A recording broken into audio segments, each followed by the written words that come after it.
Ya estamos grabando, así que ahora voy a empezar vamos a ver. La última clase vimos la producción, ¿cierto? Estuvimos viendo, terminamos de revisar lo que se hace en un departamento de producción o de operaciones, o sea, el área funcional de producción. Y en ella la idea era que ustedes revisaran en algún momento un video cuyo link está aquí puesto en la presentación, y es en relación a la fabricación de cerámicas. La idea es que revisan, hagan en su cuaderno una gráfica de un layout de la fabricación de cerámicas, y que al mismo tiempo vean qué etapas son las que se necesitaría para la fabricación de una cerámica. Y con eso apliquen lo que habíamos revisado, porque revisamos los tipos de layout que son los más comunes para la producción, que son layout por proceso, por producto, por posición fija y layout mixto. Vimos ejemplos de cada uno para ver las diferencias, y vimos, ustedes mismos me fueron dando ejemplos de lo que se trata para poder desarrollar cada uno de ellos. Y ahora vamos a ver la siguiente área funcional, que es contabilidad y finanzas. Esta es probablemente el área funcional en la que la mayoría de ustedes va a trabajar con posterioridad, sin perjuicio de que seguramente habrá algunos que se desempeñen en otras áreas. Incluso hay personas que han egresado de la carrera y que han tenido un exitoso desarrollo en el área de marketing. Por lo tanto, o sea, la formación de la carrera nos permite insertarnos en diferentes áreas funcionales, aportando desde lo que se aprende en la carrera, que es desde la administración, la gestión, las finanzas, el orden, los procesos, las etapas para llevar a cabo esos procesos, y eso es una buena base para desempeñarse, para cumplir las funciones. Como les decía yo, en contabilidad ustedes van a tener ya bastante información respecto de lo que han visto en las asignaturas con los profesores que les hacen contabilidad, especialmente porque el curso se divide en dos grupos más pequeños, y eso permite un contacto más cercano entre profesor y estudiante. O sea, una conversación mucho más cercana, mucho más detallada, que la que podemos tener en un grupo más masivo como es en esta asignatura. Entonces, seguramente han profundizado, han conversado con los profesores respecto de qué es lo que se hace en las áreas de contabilidad y finanzas. Pero además, vamos a hacer ahora una breve descripción de lo que se hace, precisamente porque en esas asignaturas van a profundizar mucho más en la contabilidad. De hecho, es una de las ramas principales de la carrera y por eso tiene más de una contabilidad. Espérenme un poquitito que me da justo un reflejo en la cara. Ay, sí, tenía algo que justo me reflejaba en la cara y me costaba mirar. Entonces, por lo tanto, en esta asignatura tomaremos así como una pincelada de lo que hace la contabilidad. Eso, en realidad, que parece como un poco complejo, en realidad no lo es tanto si vamos moviendo las áreas, y es el funcionamiento del sistema financiero de las organizaciones. ¿Y por qué?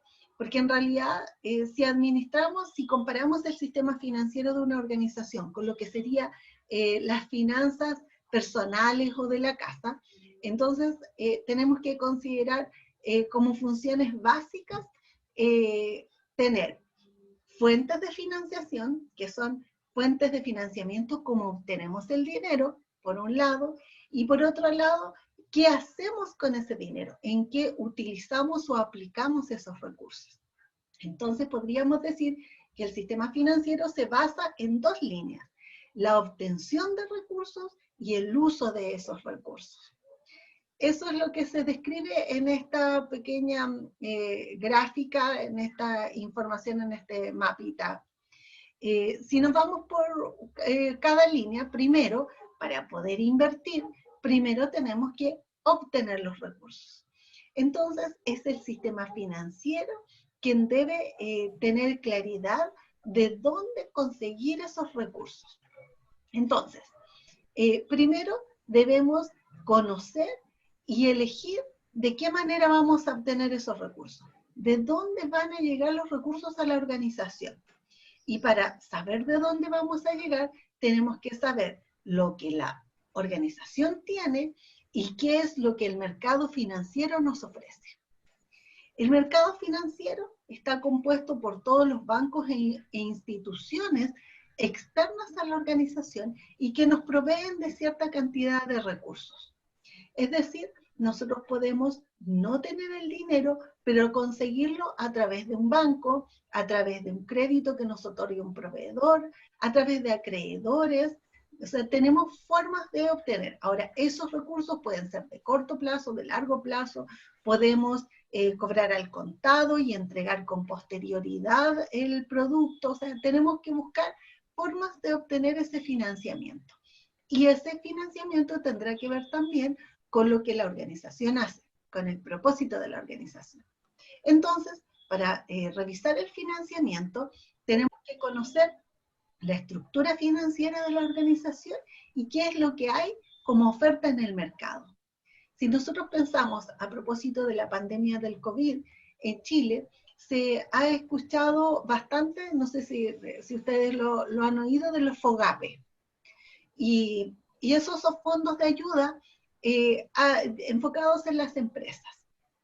Y esos fondos están orientados a ayudar porque las fuentes de financiamiento que tienen las empresas ahora han sido mucho más bajas. O sea, si no tienen ventas, entonces ¿de dónde obtienen los recursos para poder pagar las remuneraciones, pagar el arriendo, los gastos mínimos de la empresa? Si no hay ingresos, no pueden hacerlo. Y si no pueden hacerlo, entonces se corre un alto riesgo de que las empresas quiebren. Entonces, a propósito de la pandemia, se generaron algunos créditos que son con cero intereses o con intereses muy bajos en algunos momentos, pero también posibilidades de postergar cuotas o de tener un plazo bastante amplio de gracia para no tener que devolverlos. Entonces, a empresas que habían disminuido sus ingresos entre el año 2019 y el año 2020, se les otorgó algunos créditos sin intereses y con algunos meses de gracia para empezar a pagar cuando se estimaba en ese momento que ya la pandemia estuviera en baja. Esos créditos fueron una fuente de financiamiento para muchas empresas que no tenían las mismas formas de financiar hoy, en que estaban en una posición económica muy desmejorada respecto de la posición económica que tenían en la misma fecha del año pasado. Entonces, esas fuentes de financiamiento que tienen las organizaciones pueden ser fuentes propias, o sea, relacionadas con la misma empresa, o fuentes que son ajenas a la empresa. Y dentro de las fuentes propias están las internas y las externas. Las vamos a ver después con más detalle. Y dentro de las fuentes ajenas tenemos fuentes de corto plazo, es decir, que las vamos a tener que devolver en un plazo aproximado de un año, y tenemos fuentes de largo plazo, que se pueden extender en el tiempo. Y dependiendo de eso, pueden ser, no sé, si fueran algunos créditos, por ejemplo, de hipotecarios, pueden ser hasta 20 o incluso 30 años. En el caso de algunos créditos de consumo, hasta 84 meses o periodos menores. Eso implica la obtención de recursos. O sea, de ahí, de una de esas fuentes, es que la organización obtiene los recursos que necesita para su funcionamiento. Sin embargo, después hay que decidir con estos recursos qué hacer, porque una de las características de los recursos, y que es una característica de la economía, es que estos recursos son escasos. Entonces, no necesariamente tenemos dinero de todo para todo. Por lo tanto, ahí viene una segunda parte. Si ya tengo los recursos, ¿qué hago con ellos? Y ahí nos movilizamos hacia la otra área de la gráfica, que es en qué voy a invertir. Y en eso, para invertir, es necesario que yo haga una clasificación de las inversiones. Y en eso hay una parte de las inversiones que son de ciclos cortos, que son de explotación. Es el pago del agua, es el pago de las remuneraciones, es comprar materia prima para producir ahora. Pero existe otra área que es un ciclo de mayor plazo y que tiene que ver con las inversiones en activos de capital o activos que son fijos. Y esas inversiones no están asociadas solo con un periodo corto. No son inversiones que terminen dentro del año, sino que se prolongan en el tiempo. Como por ejemplo, me pueden decir qué tipo de inversión que nosotros podamos hacer, escríbanmelo en el chat. ¿Qué tipo de inversión que pueden hacer las empresas tiene una duración mucho más larga? O sea, yo invierto en eso y el próximo año, el año 2021, todavía tendré ese activo. O el año 2022, o dependiendo del activo, a lo mejor el año Los bienes raíces. 2030 todavía podría tener esa inversión. El año 2040 podría tener todavía esa inversión. Bienes raíces. Muy bien, muy bien. Sebastián, Diego, Camila, ya han comentado en el chat, las máquinas, efectivamente las máquinas, por ejemplo, para la producción, si yo compro una máquina, no necesariamente, si yo hago buzos y compro una máquina Overlock, no es una máquina que me va a durar 2 meses, un mes, sino que me va a durar algunos años en que voy a poder seguir haciendo buzos con esa misma máquina. La misma situación en el caso de los vehículos, en el caso de los edificios. De hecho, el mismo Servicio de Impuestos Internos establece un tiempo aproximado de duración de eso. Un computador, por ejemplo, que es equipamiento, todo eso forma parte del activo fijo de las organizaciones. Y ese activo fijo se va depreciando en el tiempo, va perdiendo su valor. No es lo mismo una camioneta que yo compre ahora en este año que la misma camioneta en 2 o 3 años más. Y no es lo mismo una camioneta que yo ocupe para distribuir, no sé, venta de cortinas, por ejemplo, y yo voy a dejar cortinas, que una camioneta que he utilizado para venta de sacos de papas. Porque el deterioro que tiene ese bien es distinto dependiendo de la industria en la cual vamos a utilizar ese vehículo, del uso que tenga, de los recorridos, si son urbanos, si son rurales, todo eso va cambiando el funcionamiento. Entonces, invertir en un activo de capital que va a durar varios años implica un costo mayor, porque no es algo que las organizaciones compren todos los días, o sea, no se renuevan todos los años, pero va a durar más de un periodo. Y eso lo ha resuelto el Servicio de Impuestos Internos y lo verán en detalle en contabilidad a través de estas amortizaciones del valor y que permiten que nosotros hagamos un ajuste en el tema de los impuestos para que se pueda pagar un monto acorde con la inversión. Y de esa manera se incentive la inversión en activos de capital. Pero eso es una elección que las mismas empresas tienen que tomar. Una de las primeras cosas que a mí me tocó hacer cuando terminé la carrera es que me pidieron hacer un análisis en una empresa en la que trabajé.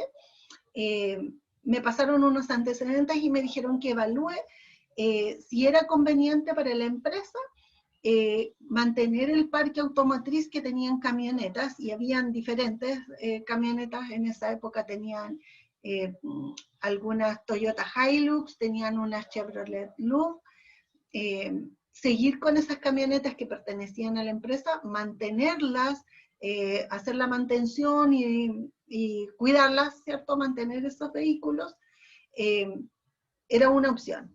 Cambiar el parque automotriz, vender esas camionetas y comprar camionetas nuevas, esa era la segunda opción. O la tercera era arrendar camionetas a otra empresa. Entonces, recién, poquito tiempo después de egresada, me dijeron ya, queremos que nos hagas un estudio de este tema. Y ahí entra esto de los tipos de inversiones. Entonces, si tenemos que hacer un estudio, ¿qué aspectos consideran ustedes que tendríamos que conocer para saber financieramente cuál es la mejor opción para la organización?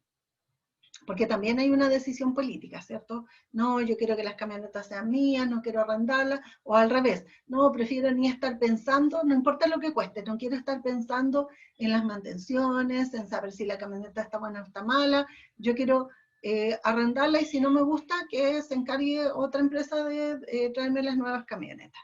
Pero en este caso no había una decisión, digamos, de interés personal o interés distinto de un interés económico. ¿Qué cosas consideran ustedes? ¿Qué preguntarían ustedes si les pidieran ese análisis? ¿Qué investigación harían? ¿Qué harían? ¿Con quién se contactarían? Así, alumbran prácticas, llegaron a una empresa, a la no sé, Compañía General de Electricidad, no sé si ellos arriendan, me imagino que arriendan vehículos, pero les pidieran este estudio.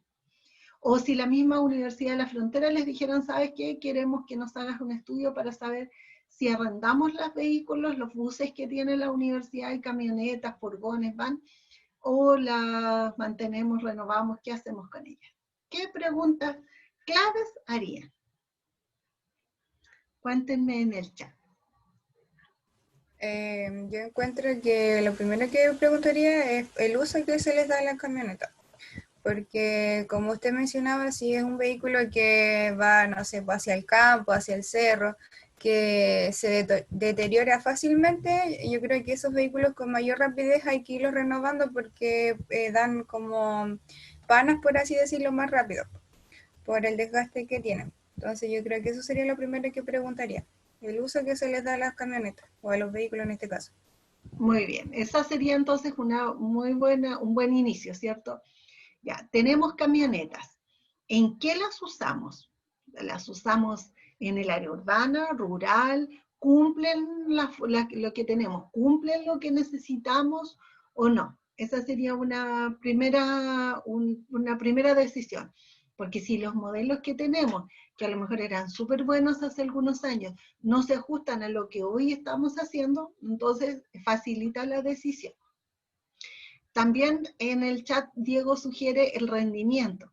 Claro, normalmente los vehículos nuevos rinden mucho más que un vehículo que ya está con mayor tiempo, ¿cierto? Los que tienen más años, porque el desgaste, el uso hace que tengan un deterioro mayor, y como tienen más deterioro, también tienen un deterioro distinto. Brian nos dice que podríamos ver cuánto gano y cuánto pierdo con cada opción. ¿Cómo puedo saber cuánto gano con cada opción? ¿Qué podría yo ver con cada opción? Diego considera los costos, qué es lo que conllevaría cada una de las opciones. Y eso seguramente tiene que ver, se conecta con lo que Brian mencionaba antes. Efectivamente, para hacer este estudio, al menos lo que yo hice, era revisar, muy bien Brian agrega las mantenciones, claro, porque las mantenciones de una camioneta que tiene varios años son mucho más caras y más frecuentes que las mantenciones de una camioneta nueva. Entonces, al menos lo que yo hice en esa oportunidad era considerar el tipo de vehículos. O sea, por ejemplo, si los vehículos estaban ya depreciados, en qué etapa de depreciación estaban, y analizar cada uno de esos proyectos por separado.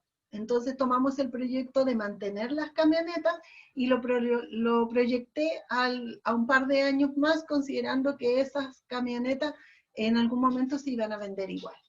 Entonces hice un análisis con una proyección pensando en el tiempo que durarían esas camionetas e incorporar sus costos de mantención, el costo de los combustibles, el costo de la patente, todos los costos asociados a ese vehículo. Por otro lado, revisé la compra de camionetas nuevas, consideré para ese análisis, consideré el costo de comprar las camionetas nuevas menos la utilidad que se producía al vender las camionetas viejas, porque eso generaba un ingreso, entonces compensaba en parte lo que nosotros estábamos invirtiendo, pero además que al ser nuevas podíamos tener otras rebajas como la depreciación que permitían que bajemos la cantidad de impuestos que teníamos, pero también el efecto de las mantenciones, el menor consumo de combustible, si teníamos, y la tercera opción que era arrendar vehículos, entonces ahí consideré la venta no solo de los vehículos antiguos de toda la flota, sino también la venta del equipamiento que ya tenía la organización y que era para la mantención de los vehículos. Al ser camionetas externas, necesitábamos en ese taller tener solo la limpieza o cosas mínimas como cambios de aceite, reparaciones más bien de mantenciones mínimas de los vehículos, pero ya no necesitábamos un taller completo para esa mantención. Entonces las personas que trabajaban en eso se podían reubicar en otras labores dentro de la misma empresa que pudieran ser más efectivas. A través de ese análisis hice un análisis comparativo, hice una proyección de esos gastos, los traje al periodo cero y presenté al gerente un análisis. Eso es un análisis financiero de una organización. O sea, me piden analizar qué es lo que va a ocurrir y comparar un proyecto con otro. En este caso era evaluar 3 proyectos claramente distinguibles uno del otro. Y efectivamente hubo una de esas opciones que resultó más favorable y fue la que tomó la organización como base para seguir adelante. O sea, fue una decisión que tomaron en esa oportunidad y de hecho es una decisión que no tuvo retorno porque se ha mantenido hasta ahora. Entonces, esa decisión implica que si nosotros compramos las camionetas, haremos una inversión, pero en una inversión de capital. Si nosotros arrendamos las camionetas, será una decisión, pero de corto plazo. Por lo tanto, por la inversión de capital tendremos depreciación, la camioneta forma parte de nuestro activo, pero en la decisión de arrendamiento, eso forma parte del corto plazo, el arriendo nosotros tenemos que pagarlo todos los meses y por lo tanto es una decisión distinta. O sea, la misma obtención de vehículos para el funcionamiento puede ser por una o por otra línea dependiendo de las razones que la organización haya tenido en cuenta para tomar esa decisión. Y por lo tanto, eso se hace pensando en el periodo que va a demorar ese bien, cuánto es el dinero que tenemos, cómo va a afectar los recursos para esos tipos de vehículos. En el caso de las camionetas implicaba qué ahorros se producían con una decisión o con la otra, cuánto era la inversión que necesitábamos en el momento cero, qué recursos podíamos obtener frescos al arrendar los vehículos en vez de tenerlos porque íbamos a vender la flota y esos recursos nos permitían hacer una inversión en otras cosas, pensando en la proyección que tenía la empresa también en los años siguientes. Y bueno, en evaluación de proyectos ustedes van a revisar con mucho detalle el valor actual neto, la tasa interna de retorno, que son normalmente los métodos más comúnmente usados para la evaluación de proyectos. Ambos tienen que ver con esto que les mencionaba yo, que es el valor de los costos, el VAN o el costo anual equivalente también, es traer los costos futuros, pero al tiempo presente. Y con eso poder comparar esto en el tiempo. Entonces, esas decisiones son requeridas y deben ser muy conocidas por el área de finanzas. Y si ustedes se fijan, todo esto involucra varias de las asignaturas que van a tener durante la carrera. Involucra decisiones contables, pero también decisiones presupuestarias, también decisiones de producción, también de imagen de la organización, también contabilidad de costos, también evaluación de proyectos, también conocer las tasas del mercado, porque si yo quiero comprar las camionetas y voy a endeudarme, también dependerá de las tasas a las que yo pueda acceder para el pago de ese crédito. Ese endeudamiento, al que también se le denomina apalancamiento, o sea, una empresa endeudada es una empresa apalancada, significa también conocer los recursos para saber cómo funcionar en el futuro. Esta es la base del sistema financiero entonces, la obtención de recursos y el uso de esos recursos. Y se basa principalmente en que esos recursos son escasos, o sea, el dinero que llega, los recursos que se obtienen, recursos financieros, siempre son escasos. Entonces hay que tomar una decisión y al considerar un proyecto, necesariamente en forma paralela se estará descartando o postergando otro. Así que son decisiones muy importantes dentro de la organización. Y esas decisiones son fundamentales para el futuro de la organización. Ahora, mientras más aspectos técnicos, formales haya, será más clara la decisión y permitirá que se adopte con mayor facilidad en el futuro. Entonces, esa decisión ayudará al funcionamiento futuro de la empresa y evitará situaciones de contingencias que pueden arriesgar las decisiones. Eso es como la base del sistema financiero. Entonces, ¿qué hacemos? La función financiera consiste en la obtención de recursos al menor costo posible, o sea, tener esos recursos sin pagar una alta tasa de interés, sin tener un gran sacrificio para la organización, y luego utilizar esos recursos invirtiéndolos en activos o en las formas que generen la mayor rentabilidad, lo que sea más favorable para la organización, pero que también implica un menor riesgo. O sea, la idea es aplicarlos de alguna manera en aquellos aspectos en aquellos activos que nos puedan generar recibir mayor dinero, pero no solo en cantidad de recursos percibidos, sino en rentabilidad, en la diferencia que se produce entre esos recursos y el costo que tuvimos para producir ese bien o servicio. Y por supuesto con un menor riesgo. El riesgo es la posibilidad de recuperar esos fondos. Y por supuesto que debemos preocuparnos en una combinación adecuada de la estructura de capital de la organización. No podemos solo endeudarnos en el corto plazo o solo endeudarnos en el largo plazo. Las organizaciones deben tener un mix de ellos y de hecho ese mix se evalúa a través de algunos ratios o algunas tasas que las empresas se hacen, que se aplican a las empresas para evaluar qué tan sanos están los resultados de esa organización. Eso también lo van a aprender en detalle en las asignaturas de análisis financiero para poder comparar una misma organización en el tiempo y poder saber si nuestra organización está mejor o peor que el año anterior y en qué estamos utilizando los recursos. Es como hacer un examen médico, solo que este examen médico es a la empresa a través de la evaluación de los estados financieros. Entonces, aquí se configuran tres descripciones o tres conceptos que son básicos. Uno es la liquidez. Son conceptos que siempre van a estar escuchando. De hecho, hace unas 2 semanas, la semana antepasada, fue el IPOM, el Índice de Política Monetaria del Banco Central, fue por internet, no sé si ustedes lo vieron. Si no lo vieron, los invito a que cuando escuchen eso, IPOM, pongan atención en eso. Hay muchos conceptos financieros con los cuales es bueno ir familiarizándose. Entonces, hay conceptos como liquidez, que es la facilidad en que un activo se puede convertir en dinero.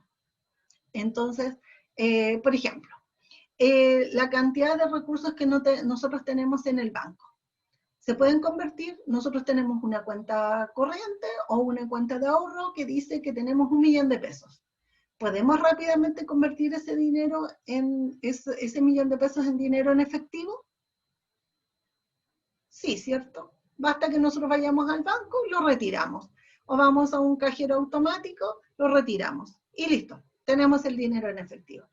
Lo más líquido que la organización tiene es el dinero en efectivo. Es como tener una chequera con todos los billetes ahí. Súper líquido. Pero hay otros activos que no tienen la misma liquidez. No es igual que si yo tengo un edificio o un auto, porque esos bienes tienen una menor liquidez. Porque para convertir un edificio o un automóvil o una camioneta, una máquina en dinero en efectivo, yo tengo que vender ese producto. Si yo estoy muy apurada y necesito liquidez, es probable que termine vendiéndolo mucho más barato porque necesito el dinero muy, muy rápido. Entonces, y por otro lado, si no lo necesito, tal vez puedo esperar porque tendré liquidez a través de otras fuentes financieras. Entonces, es muy importante que las organizaciones tengan este mix de fuentes considerando la liquidez de sus bienes. Si en cambio tengo todo el dinero en efectivo, tengo 2.000 millones de pesos en efectivo y en realidad el costo de mi producción es de 100 millones, entonces ese exceso de liquidez tampoco es tan bueno, porque tengo una cantidad de recursos inmovilizados que no estoy, o sea, que no estoy moviendo, que no estoy utilizando, y tal vez ese excedente debería utilizarlo en invertir más, en comprar más máquinas, en crecer en la organización, pero no en tenerlo ahí guardado. Guardado no genera recursos. Entonces, no es que la liquidez por sí, en sí misma, sea buena. La liquidez es adecuada acorde con los movimientos que tiene la organización. Lo segundo es el riesgo. Y el riesgo es la probabilidad que yo pueda recuperar eso en el futuro. Y aquí lo voy a ver desde el punto de vista de dos tipos de inversión. Sobre todo en este periodo en que algunas cosas han ido apareciendo con más, como más conocidas y por lo tanto son más frecuentes de escuchar. Yo tengo 1 millón de pesos y tengo la opción de tomar un depósito a plazo, que yo coticé hace un par de semanas, no lo he visto ahora, pero coticé hace un par de semanas una inversión de 3 millones de pesos a 7 días. Y adivinen cuánto era la rentabilidad que me ofrecía esos 3 millones de pesos en 7 días. Yo tomaba ese 1 millón de pesos y lo depositaba en una cuenta de ahorro, en un depósito a plazo fijo.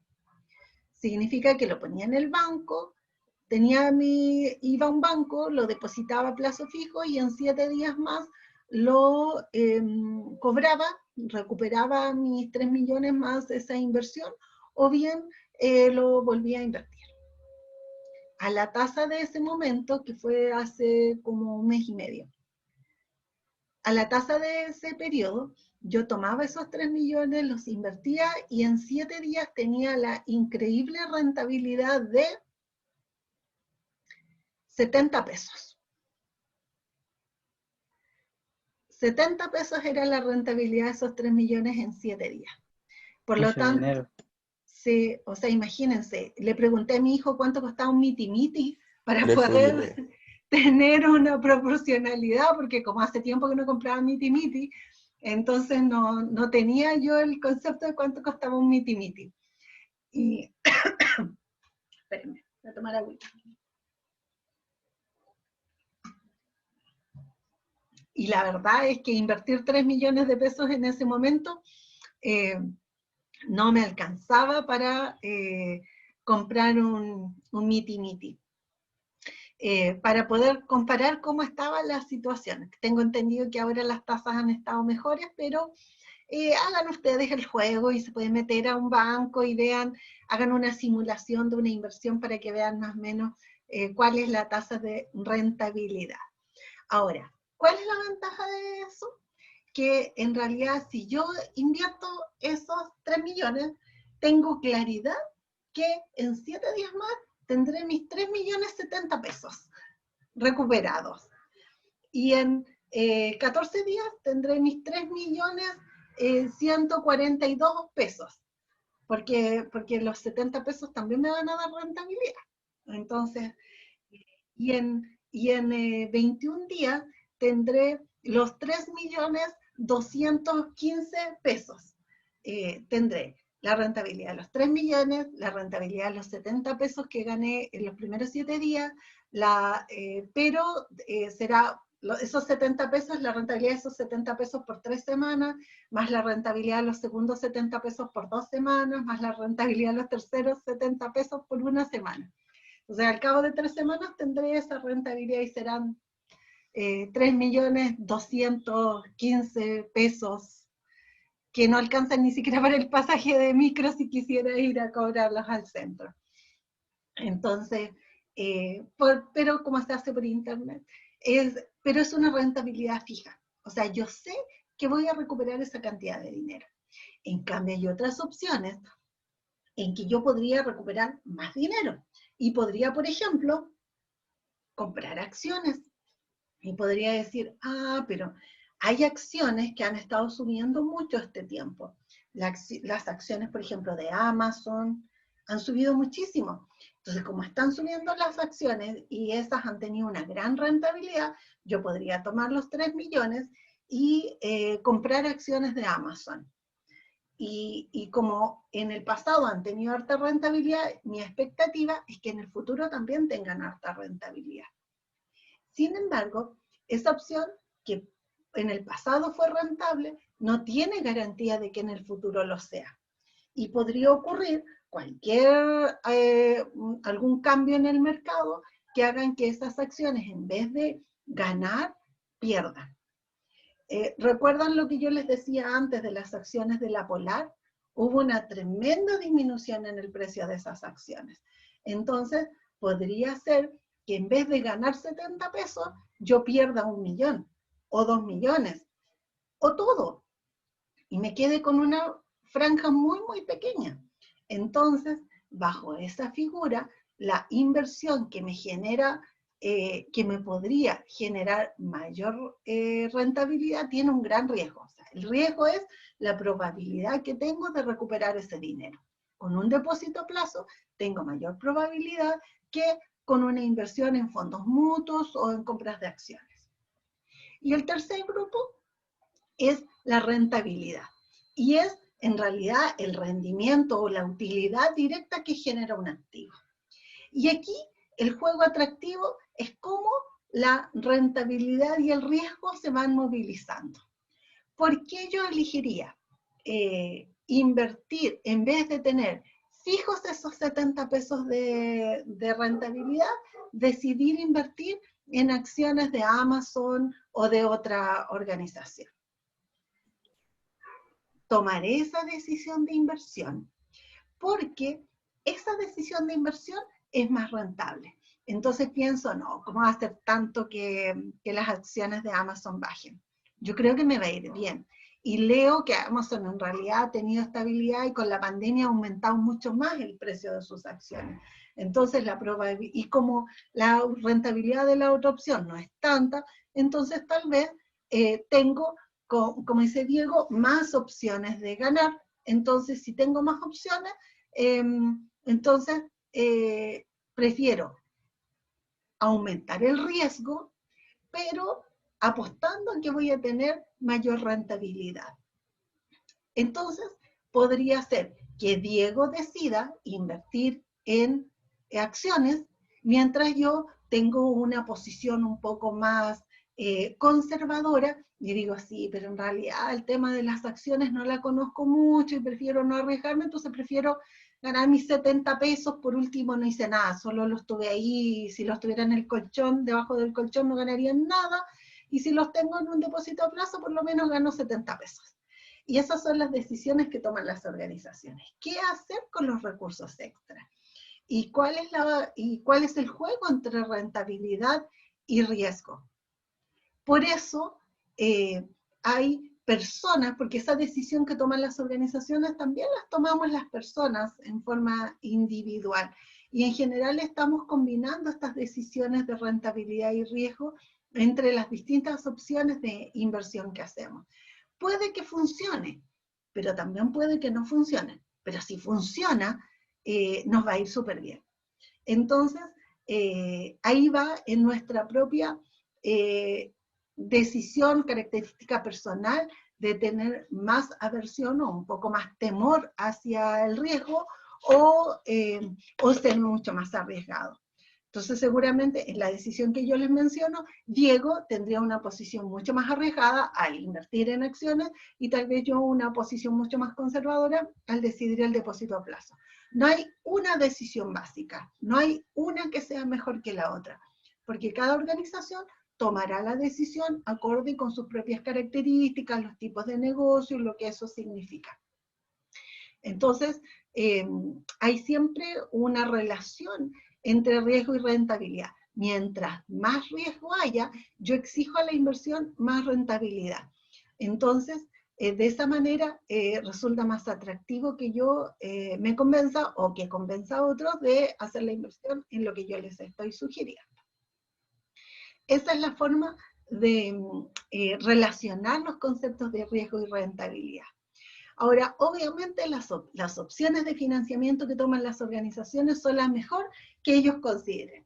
Les mencionaba antes que existen fuentes propias y fuentes ajenas. Las propias son las que la organización puede gestionar, y esas son las internas, que son los ahorros que tengo, la rentabilidad del periodo anterior, la reserva que yo reuní, tengo ahí un dinerito que es la rentabilidad que no distribuí.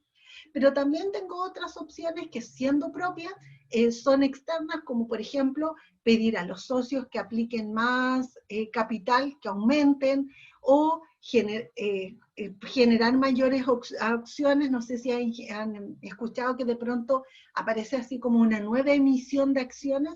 Las empresas deciden hacer una inversión y utilizan eso, o subvencionar un producto al otro, ayudar dentro de la organización, dos líneas de producción, una fortalece a la otra mientras se desarrolla. En ambos, tanto las externas como las internas, corresponden a fuentes propias, corresponden a fuentes que son de la organización, o que las tengo actualmente, o que las puedo conseguir a través de mis socios o de otras personas. Si yo emito acciones, emito un papelito que dice, vale por 1.000 pesos a cobrar en el año 2000, vale por 1.000 pesos. Ahora, si las personas, y lo pongo en el mercado, y se venden en la bolsa, entonces hay personas que dicen, oye, súper bien, mira, la empresa está vendiendo acciones de 1.000 pesos, pero yo sé que ellos en el futuro van a ganar mucho dinero, con esta inversión les va a ir súper bien, y como les va a ir bien, entonces yo las voy a comprar, y las voy a comprar, y ahí empieza una transacción, y las voy a comprar a los 1.000 pesos iniciales, o a 1.100, 1.200, 1.500, y se van vendiendo, dependiendo. Si hay mucha gente interesada, el precio de la acción sube. Si hay pocas personas interesadas, el precio de la acción baja, y se van moviendo en el mercado. Pero finalmente, esos 1.000 pesos llegan a la organización, y cuando reúno todo ese dinero, puedo hacer la inversión que yo quería. Falabella, por ejemplo, lo hizo para la internacionalización. Entonces vendió acciones y se internacionalizó a través de eso. No he visto, pero escuché que ahora estaban cerrando lo que tenían las inversiones que tenían en Argentina, la TAM, Falabella y otras que han salido de Argentina, y seguramente eso va a afectar el precio de la acción de Falabella. Pero las empresas emiten acciones, y a través de eso obtienen entonces los recursos que las personas pagaron por esas acciones, y esos recursos frescos los destinan a estas inversiones. Es una fuente externa. Pero estas personas que compraron las acciones son también dueñas de parte de la empresa, ¿cierto? Que son parte de los dueños. Ahora, la otra, esas son propias. La otra línea son las fuentes ajenas. Y ahí puedo tomar financiamientos de corto, de mediano, de largo plazo.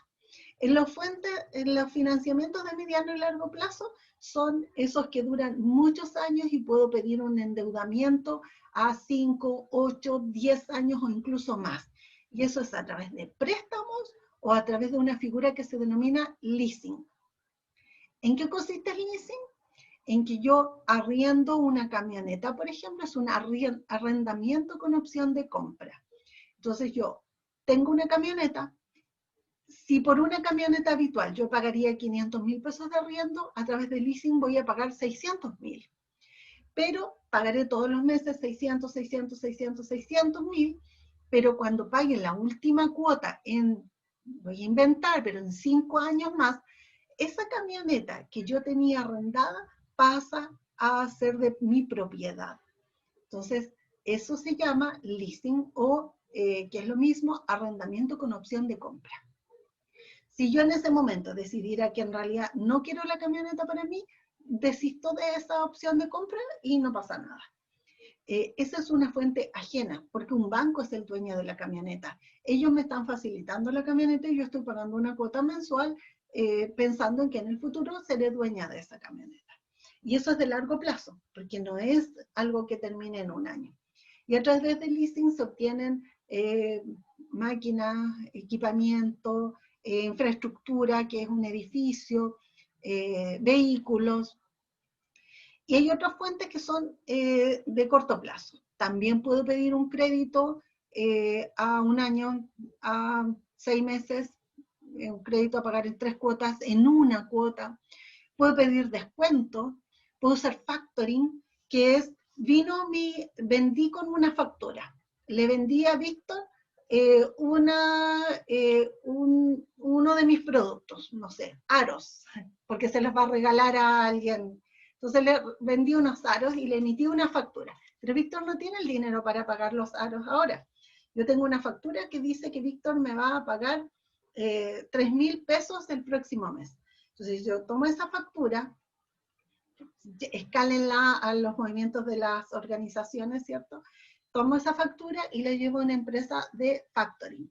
Entonces toman esta factura y dice, bueno, don Víctor Navalón es súper responsable. Él siempre paga, tiene un comportamiento financiero súper bueno. Perfecto, señora Liliana Oder, por esta factura de 3.000 pesos, yo le voy a pagar 2.600 pesos. Pero como yo necesito el dinero ahora, la empresa de factoring me pasa los 2.600 y se quedan ellos con la factura. Y esta empresa de factoring le cobrará a Víctor después el costo de lo que yo le vendí. Escálenlo a otras cosas. Fabriqué un barco, vendí un auto y por lo tanto vendí algo mucho mayor, hice la factura, pero necesito el dinero ahora. Porque por la pandemia estoy complicada, entonces no puedo esperar hasta para que me paguen en 3 meses más. Entonces esa es una fuente de financiamiento y yo tomo esa factura, la llevo al factoring y el factoring me va a dar, obviamente, menos dinero que lo que dice la factura, porque la diferencia será la rentabilidad que ellos tengan. Y otros créditos a los proveedores. Le pido a mis proveedores que me pasen la materia prima y yo les voy a pagar a 30 días plazo. Entonces, mientras tanto, yo tomo esa materia, fabrico, vendo y a lo mejor hasta cobro una parte y con ese dinero le puedo pagar a mis proveedores. Esa también es una fuente de financiamiento. Es una forma de obtener recursos que tienen que estar acorde con el plazo. Si yo el dinero del factoring lo destino a comprar un edificio, es poco probable que en un mes más o en 2 meses más yo tenga todos los recursos para poder financiar todo lo que necesito. Entonces existe una relación, una decisión que hay que tomar en relación a las fuentes de financiamiento, el tiempo que duran y el tiempo que se prolongan en el futuro. Eso es en relación a las fuentes de financiamiento y el uso de los recursos. Ahora, en el caso de recursos humanos, quería mencionarles esto porque hay distintas personas que son socios de la organización. Hay personas que les interesa que a la organización les vaya bien. No solo si pensamos en recursos humanos, los trabajadores. Siempre pensamos en los trabajadores, ¿cierto? En los empleados que hay en una organización. Pero en realidad los empleados son uno de los ejes o uno de los intereses que existe dentro de la organización. Existen otros. Por ejemplo, hay accionistas o inversionistas que han aportado dinero, que son los que compraron las acciones, invirtieron inicialmente, son los dueños de la empresa, pero ellos quieren que a la empresa le vaya bien, que se maneje en el tiempo, o si es una empresa comercial o de lucro, entonces que gane rentabilidad, porque mientras más rentabilidad tenga la empresa, más rentabilidad existirá para ellos. Entonces ellos tienen un interés en que la organización le vaya bien. Por otro lado, están los trabajadores. ¿Qué es lo que entregan? Entregan sus ideas, su trabajo, su esfuerzo, sus competencias, conocimientos, habilidades, destrezas, y a cambio reciben compensaciones. Y estas compensaciones pueden ser económicas o no económicas. O sea, a cambio de mi trabajo yo recibo una cantidad de dinero, o recibo estatus, o recibo oportunidades, recibo algún privilegio que hace que yo quiera seguir trabajando en la institución. Obviamente, a mí me interesa que a la empresa le vaya bien, porque en la medida que le vaya bien, también tendré mayores posibilidades de elegir y de tener estas compensaciones. A los proveedores también les interesa que le vaya bien, porque los proveedores nos entregan suministros, materias primas, insumos. Si a nosotros nos va bien, mayor cantidad de materias primas les compraremos y probablemente mayor facilidad y mayor posibilidad tenemos de pagarles esas materias primas, o a lo mejor de pagarles antes. Entonces, eso puede generar no solo la rentabilidad actual, la ganancia actual que tienen esos proveedores, sino que también puede generar oportunidades de nuevos negocios o de ganancias futuras. Las relaciones con los proveedores, la idea es que sean de largo plazo, podamos trabajar y conocernos de manera de tener los mejores productos, la mejor materia prima que podamos lograr en el mercado. Y por otro lado, otros intereses que hay son de los clientes y los consumidores. ¿Qué hacen ellos? Ellos compran lo que nosotros ofrecemos, que son nuestros productos o nuestros servicios. Y ellos reciben a cambio un producto con una calidad que es reconocida, a un precio que es favorable para ellos, y a lo mejor incluso pueden recibir, si a la organización le va bien, algún beneficio extra como algún tipo de descuento, como una promoción, como mantenerse en el tiempo, como tener a lo mejor acumular puntos para canjear algo, como conocer el producto, por lo tanto ya no vas así como ojos cerrados, sino que ya conoces la calidad, las características, las fortalezas de ese producto, y por lo tanto también los clientes tienen un interés de que a la organización le vaya bien. En este contexto, hay muchos socios estratégicos que tienen interés en que la organización le vaya bien. Cuando nosotros pensamos exclusivamente en los trabajadores, entonces vemos una parte de estos grupos de interés, que son los empleados, donde están las flechitas, pero no son los únicos.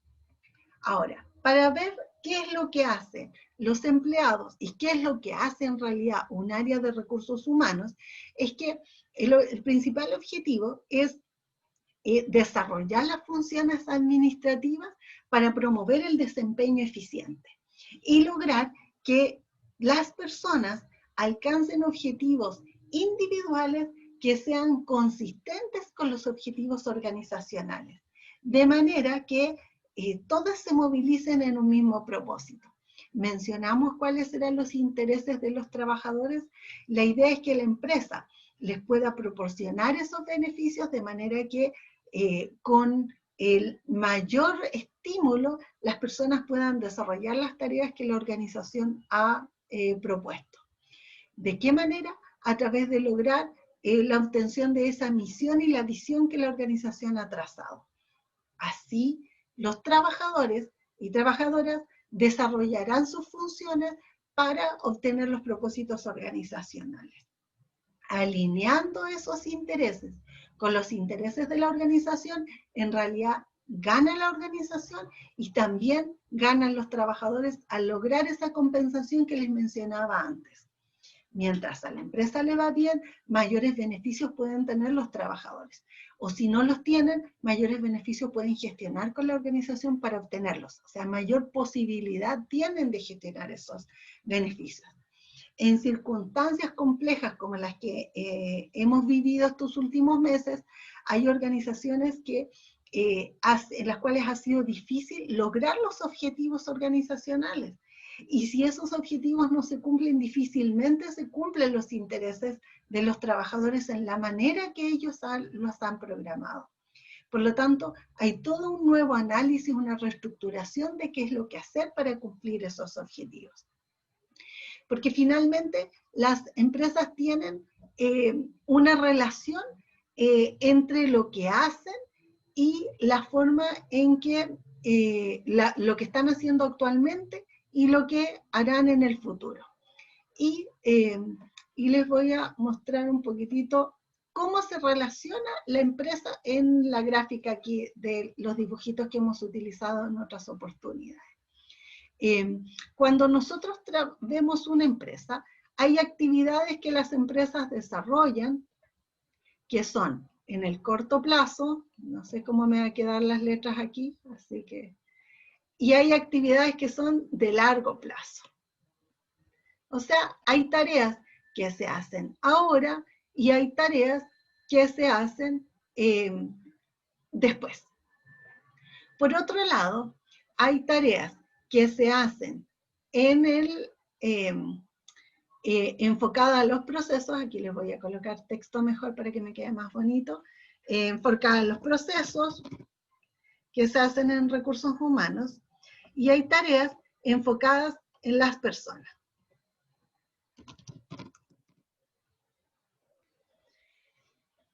Entender los procesos como las tareas que habitualmente las organizaciones deben llevar a cabo.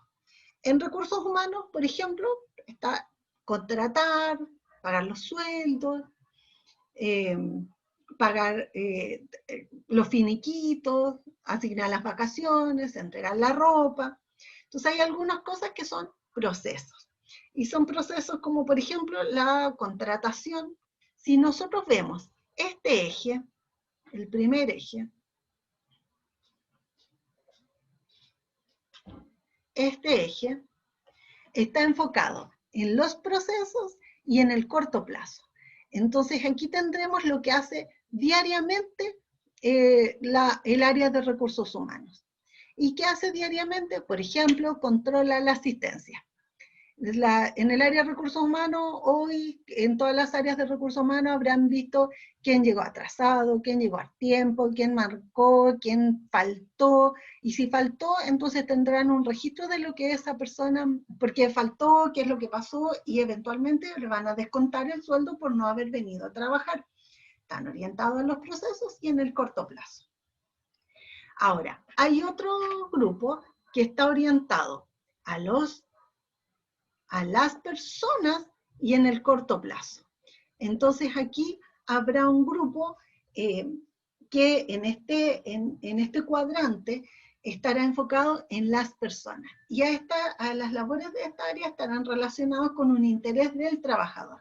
Entonces ahí está observarlos y ver que, no sé, que comprarles un vestuario que los haga sentir más cómodos, gestionar su asignación familiar para que puedan recibir el dinero, presentarán una licencia médica y en el área de recursos humanos pondrán atención, qué le pasó, dónde está, si está enfermo, qué tipo de enfermedad tiene COVID, de qué manera lo podemos ayudar, orientar a ese trabajador, no tiene COVID él o ella, pero tiene un familiar, entonces de qué manera como organización nosotros podemos fortalecer esa relación y apoyarlo.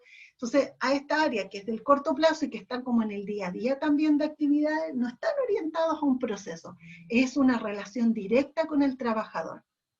Las funciones que llaman aquí, mientras en el proceso corto plazo les llamaríamos experto administrativo en llevar las tareas, en esta otra área podríamos decir que las personas son que el área de recursos humanos es el defensor de los trabajadores. También le llaman ADALID, que es como el defensor de los trabajadores, y estará ahí como atento, conoce a todos los trabajadores de la empresa, sabe cuántos hijos tiene, qué edad tienen sus hijos, los invita a las fiestas de Navidad, les hace una actividad, les manda un regalo, los saluda para su cumpleaños, genera instancias de interacción entre los trabajadores, celebra el aniversario de la empresa para que todos compartan, genera intereses y un espíritu de cuerpo dentro de la organización. Ahora, si nos movemos hacia los cuadrantes superiores, tenemos un cuadrante que es de, le vamos a poner color celeste a este, relacionado con las personas, pero ahora en el largo plazo. No se trata de las actividades que yo estoy desarrollando hoy, sino de las que voy a desarrollar en el futuro. Y ahí viene otro componente. Contraté a esta persona, le entregué los zapatos, la ropa, le invité a la fiesta de la empresa y todo. Pero esta persona tiene intereses como los que ustedes han mencionado. Se trata de un estudiante recién egresado de la carrera de contador auditor de la Universidad de la Frontera. Pero esta persona quiere proyectarse en el futuro, quiere saber qué es lo que puede hacer para que en el futuro, en el largo plazo, pueda ascender. Tiene interés de ser director, de ser gerente de la empresa. Entonces, a través de esta línea orientada a las personas, pero en el largo plazo, lo que haremos es estar enfocando los perfiles, orientar desde recursos humanos a las personas qué es lo que tienen que hacer para hacer su carrera, para postular esos otros cargos, tener los perfiles adecuados para que yo sepa qué debo saber si quiero ser gerente, qué sabe un gerente, qué estudió un gerente, y a través de eso puedo conocer la reestructuración.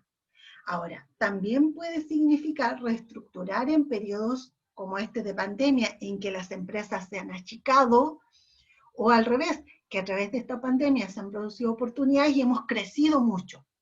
Entonces, con esto tomaremos decisiones de aporte en el largo plazo que permiten crecer a la organización y que son decisiones más profundas, que no solo van a afectar el día a día, no afectan solo el hoy, sino que afectan el futuro. Y por último, un área en la que normalmente recursos humanos se mueven mucho menos, de hecho, si ustedes hablan con otras personas, es probable que ni siquiera les muestren esto, es la labor que desarrolla recursos humanos orientado a los procesos, pero en el largo plazo. Y aquí no estamos orientados a las personas, sino en la empresa. Para trabajar este punto, le llaman los gringos el HR and Partner, Business Partner, que es HR Business Partner. Y es el socio de la organización en relación al futuro de la organización. Ya no solo estoy movilizándome en función de lo que la organización quiere hoy, sino en el largo plazo, pensando en hacia dónde se mueve la organización para anticiparme. Si la organización se mueve hacia la automatización de procesos, entonces yo voy a necesitar tener personas capacitadas con los mayores conocimientos, las mayores competencias para adaptarse a ese cambio. Y debo conocer muy bien hacia dónde se mueve mi industria para estar, antes que se requiera, tener preparado cuál es el funcionamiento y de qué manera puedo convertir a quienes hoy están trabajando para que se mantengan en la organización, o eventualmente convertir a quienes hoy están trabajando y sacarlos de la organización, y combinándolo con la orientación a las personas, pero moviendo y protegiendo la organización. Entonces, a través de eso, y vuelvo a la lámina anterior, se produciría una forma de trabajar con ejes. Y esos son los mismos ejes que vimos en la gráfica hace unos minutos, en que en el eje inferior, en que está orientado en el corto plazo o enfoque operacional, y en los procesos, ya denominaremos experto en administración y gestión, y será el que paga el sueldo, el que controla las horas extraordinarias, el que descuenta por los atrasos, el que tramita el papel.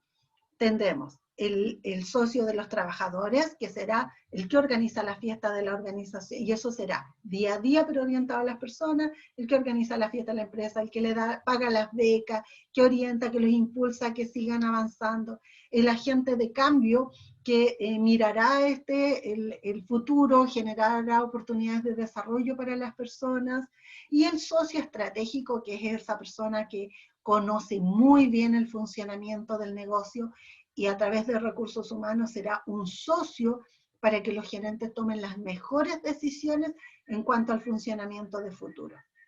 El área de recursos humanos se moviliza en estos cuadrantes. Y si ustedes conversan con algunos expertos, normalmente lo que ustedes van a escuchar son los cuadrantes inferiores. Porque dentro de todas las áreas, las que más se han movilizado estos últimos años es el área de recursos humanos. O sea, probablemente recursos humanos y marketing son los que más se han movilizado hacia la creación de nuevas oportunidades. Y con eso terminamos los contenidos del área de recursos humanos. Y terminamos en la última área funcional que habíamos visto dentro de la organización. No sé si alguien tiene consultas. Voy a parar la grabación. Si alguien quiere preguntar fuera de la grabación, entonces